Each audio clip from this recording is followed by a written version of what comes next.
नमस्कार, मैं हूं प्रज्ञा। बिहारी न्यूज में आपका स्वागत है। खबरों की ओर बढ़ने से पहले एक नजर सुर्खियों पर। इंटर कंपार्टमेंटल सह विशेष परीक्षा में आवेदन करने का आखिरी मौका। राजस्व कर्मचारियों का कार्यालय चलेगा इस भवन में। बिहार में बर्ड फ्लू ने दी दस्तक। बिहार में 48 लाख मनरेगा जॉब कार्ड हुआ रद्द। जसप्रीत बुमराह और श्रेयस अय्यर की इंजरी पर बीसीसीआई का बड़ा अपडेट। इसके साथ ही बढ़ते हैं शाम तक की बड़ी खबरों की ओर विस्तार से। इंटर कंपार्टमेंटल सह विशेष परीक्षा में आवेदन करने का आखिरी मौका।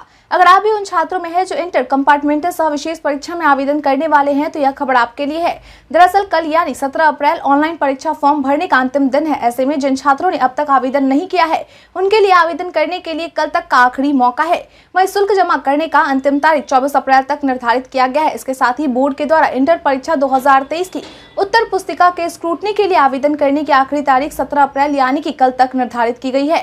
बता दें कि इंटरमीडिएट कंपार्टमेंटल सह विशेष परीक्षा का आयोजन 26 अप्रैल से होने वाला है, जो कि 8 मई तक चलेगा।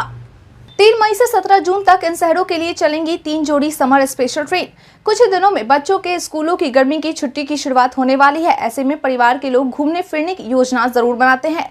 इसी को देखते हुए और यात्रियों की अतिरिक्त भीड़ को ध्यान में रखते हुए उनकी सुविधा के लिए रेलवे के द्वारा कई शहरों के लिए 3 मई से 17 जून तक के लिए 3 जोड़ी स्पेशल ट्रेनों के परिचालन का निर्णय लिया गया है। बता दें कि जिन 3 जोड़ी ट्रेन के परिचालन की शुरुआत की जाएगी उनमें समस्तीपुर और लोकमान्य तिलक टर्मिनस के बीच 01043 और 01044, दानापुर और पुणे के बीच 01039 और 01040 एवं छत्रपति शिवाजी महाराजा टर्मिनल और मुंबई और मालदा टाउन के बीच 01031 और 01032 स्पेशल ट्रेन शामिल हैं।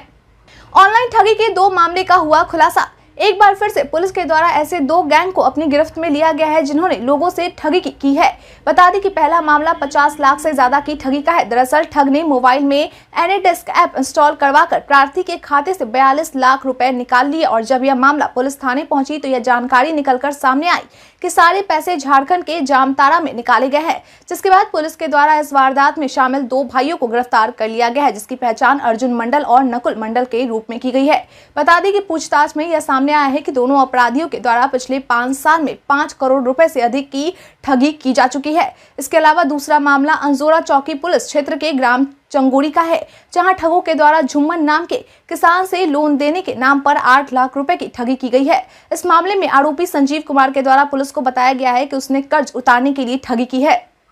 राजस्व कर्मचारियों का कार्यालय चलेगा इस भवन में। राजस्व एवं भूमि सुधार विभाग के मंत्री आलोक कुमार मेहता के द्वारा सख्त निर्देश देते हुए कहा गया है कि बिहार के सभी राजस्व कर्मचारियों का कार्यालय सरकारी भवन में ही संचालित किया जाएगा और अगर ऐसा नहीं किया जाता है तो संबंधित पदाधिकारियों पर इसको लेकर कार्यवाही की जाएगी। मालूम हो कि कार्रवाई करने के निर्देश मंत्री आलोक मेहता के द्वारा अपर समाहर्ता यानी कि एडीएम को दिया गया है। बता दें कि जिन स्थानों पर राजस्व कर्मचारियों का कार्यालय चलाया जाएगा यह स्थान उनके हलका में स्थित पंचायत सरकार भवन, पंचायत भवन, सामुदायिक भवन या फिर कोई अन्य सरकारी भवन हो सकता है। और अगर किसी गैर सरकारी भवन में राजस्व कर्मचारियों का कार्यालय चलता है तो उस कार्यालय को अवैध माना जाएगा। बिहार में बर्ड फ्लू ने दी दस्तक। बर्ड फ्लू ने अपना कदम बिहार में रख दिया है। दरअसल राष्ट्रीय उच्च सुरक्षा पशु रोग संस्थान भोपाल के द्वारा बिहार के भागलपुर बराड़ी में बड़ी संख्या में मुर्गे मुर्गियों की मौत के बाद लिए गए सैंपल की जांच करने के बाद यह जानकारी निकलकर सामने आई है, जिसके बाद जिला प्रशासन के द्वारा बराड़ी क्षेत्र में 1 किलोमीटर तक के क्षेत्र को संक्रमित घोषित कर दिया गया है। डीएम सुब्रत कुमार सेन के द्वारा दी गई जानकारी के अनुसार कुक्कुट क्षेत्र के नमूनों में एवियन इन्फ्लुएंजा वायरस की पुष्टि की गई है। ऐसे में फ्लू को लेकर अलर्ट घोषित कर दिया गया है। उनके द्वारा दी गई जानकारी के अनुसार इस रोग के रोकथाम को लेकर मुर्गे मुर्गियों और अंडों को नष्ट किया जाना है। इसके साथ ही 9 किलोमीटर की परिधि वाले क्षेत्र में मुर्गे मुर्गियों, बत्तख और अन्य पक्षियों की संख्या का आकलन किया जा रहा है, जबकि प्रभावित क्षेत्र के 10 किलोमीटर के एरिया में पाए जाने वाले सभी पोल्ट्री फार्म और मुर्गे के मांस बिक्री की दुकानें को बंद कर दिया गया है। बिहार में मौसम विभाग ने जारी किया अलर्ट। बिहार में दिन प्रतिदिन पारा बढ़ता जा रहा है। ऐसे में बिहार मौसम सेवा केंद्र द्वारा जारी एक बुलेटिन के अनुसार राज्य में 24 अप्रैल तक भीषण गर्मी पड़ने की संभावना जताई गई है। वहीं मौसम वैज्ञानिक आनंद शंकर के द्वारा दी गई जानकारी के अनुसार राज्य में अगले 4 से 5 दिनों के बाद बिहार के अधिकांश भागों में तापमान 42 से 44 डिग्री तक पहुंच सकता है। इसको लेकर मौसम विभाग की ओर से अलर्ट भी जारी कर दिया गया है। बता दें कि इस दौरान जिन जिलों में लू की स्थिति बनी रहेगी उनमें गोपालगंज, सिवान, मुजफ्फरपुर, समस्तीपुर, वैशाली, अरवल, भोजपुर, जहानाबाद, रोहतास, बेगूसराय, गया, लखीसराय, नालंदा, नवादा, पटना, बांका और मुंगेर में लगभग 68 प्रखंड शामिल हैं। बिहार के लोगों को कैंसर का इलाज करवाने के लिए नहीं जाना होगा बाहर।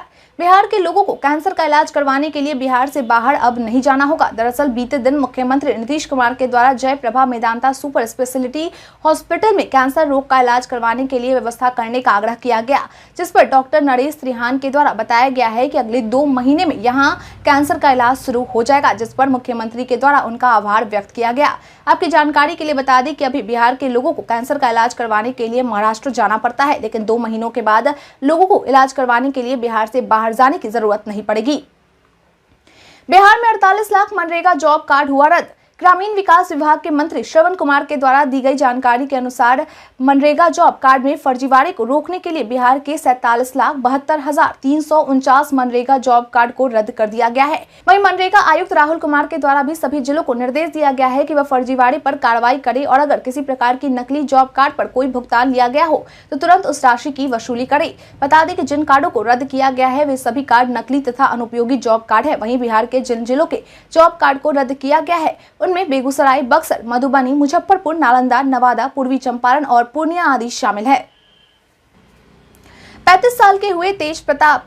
राष्ट्रीय जनता दल सुप्रीमो लालू प्रसाद यादव के बड़े बेटे और बिहार सरकार के वन, पर्यावरण एवं जलवायु मंत्री तेज प्रताप यादव आज 35 साल के हो चुके हैं। बता दें कि बीते दिन यानी कि रविवार को तेज प्रताप यादव ने अपनी मां राबड़ी देवी से आशीर्वाद लेकर अपने जन्मदिन की तस्वीरें ट्वीट कर शेयर कर जानकारी दी है। बता दें कि तस्वीर को शेयर करते हुए तेज प्रताप यादव ने लिखा है कि माँ का स्नेह और आशीर्वाद मेरे सर पर सदा बना रहे। मेरे इस जन्मदिन पर इससे बढ़कर कोई और तोहफा मेरे लिए हो ही नहीं सकता।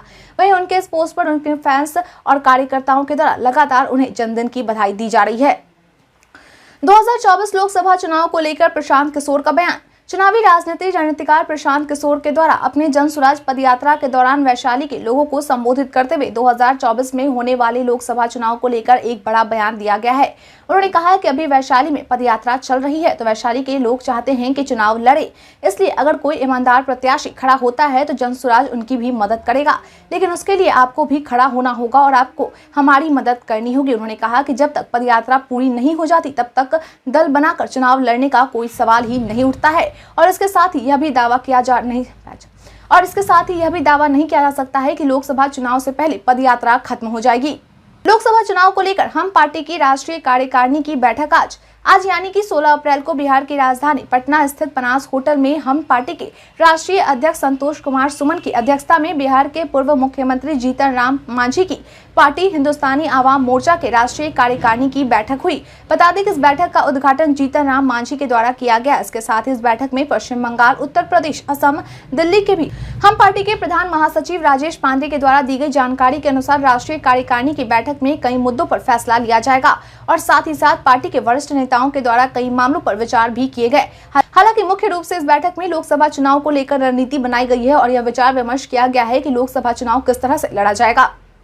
सीएम नीतीश की विपक्षी एकता को लगा झटका। 2024 में होने वाले लोकसभा चुनाव को लेकर बिहार के मुख्यमंत्री नीतीश कुमार के द्वारा देश के सभी विपक्षी पार्टियों को एक करने की जी तोड़ कोशिशें की जा रही हैं।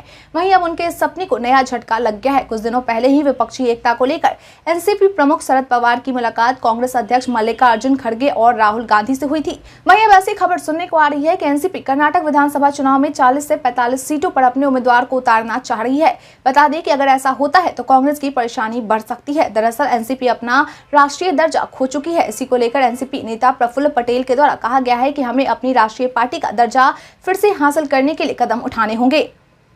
सुशील मोदी ने नीतीश सरकार पर आंकड़े छिपाने का लगाया आरोप। बिहार सरकार के पूर्व उप मुख्यमंत्री एवं राज्यसभा सदस्य सुशील कुमार मोदी के द्वारा पूर्वी चंपारण में जहरीली शराब से हुई लोगों की मौतों को आंकड़े को छुपाने को लेकर बिहार सरकार पर आरोप लगाया गया है। सुशील मोदी ने कहा कि पूर्वी चंपारण में जहरीली शराब से मरने वाले लोगों की कुल संख्या 22 है, तो वहीं 2 दर्जन से अधिक लोगों का इलाज चल रहा है और कई लोगों ने अपनी आंखों की रोशनी भी खो दी है। लेकिन आंकड़े को बिहार सरकार के द्वारा छुपाया जा रहा है और मौत का कारण डायरिया या अज्ञात बीमारी को बताया जा रहा है। इसके साथ ही पुलिस के डर से भी बिना पोस्टमार्टम के कई मृतकों के शव को जला भी दिए गए हैं, जिनमें अधिकतर दलित और पिछड़ी जातियों के लोग शामिल हैं। सुशील मोदी ने कहा कि जहरीली शराब से मरने वाले लोगों को 4-4 लाख रुपए मुआवजे के रूप में देने की स्पष्ट नीति बनाने के लिए सीएम नीतीश को सर्वदलीय बैठक बुलानी चाहिए। जिस तरह सरकार ने छपरा में जहरीली शराब पीने से मरने वाले लोगों के आंकड़े को छुपाया था, ठीक उसी तरह पूर्वी चंपारण में भी यही किया जा रहा है। जसप्रीत बुमराह और श्रेयस अय्यर की इंजरी पर बीसीसीआई का बड़ा अपडेट। बीते दिन शनिवार को बीसीसीआई के द्वारा भारत के तेज गेंदबाज जसप्रीत बुमराह और श्रेयस अय्यर के इंजरी को लेकर एक बड़ा अपडेट दिया गया है। बता दें कि बोर्ड के द्वारा दिए गए अपडेट के अनुसार भारत के मुख्य तेज गेंदबाज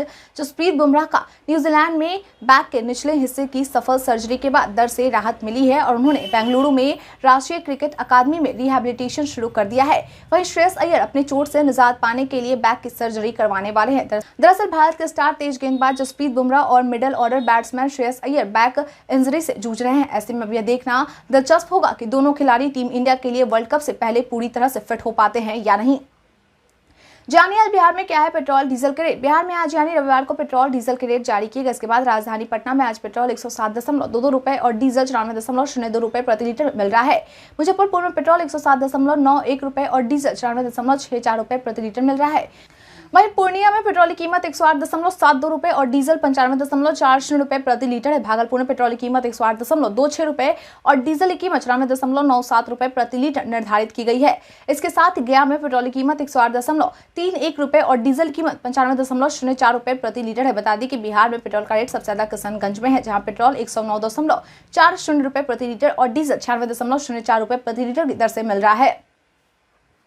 बीते दिन हमारे पूछे गए सवाल का आप लोगों में से बहुत लोगों ने अपना जवाब हमें हमारे कमेंट सेक्शन बॉक्स में लिख कर दिया है। जिन्होंने हमारा पूछे गए सवाल का जवाब दिया है उनके नाम है अभिषेक राज, बिट्टू कुमार राज, मृत्युंजय कुमार, रंजीत मिश्रा, उमेश ऋषिदेव, शंकर मुखिया, रविशंकर, देवानंद देव, आस्था कुमारी, कन्हैया कुमार, आरुषि कुमारी, कौशलेंद्र कुमार सिन्हा, मुटू रंगीला, पवन कुमार सिंह, मोहम्मद सकीर हुसैन।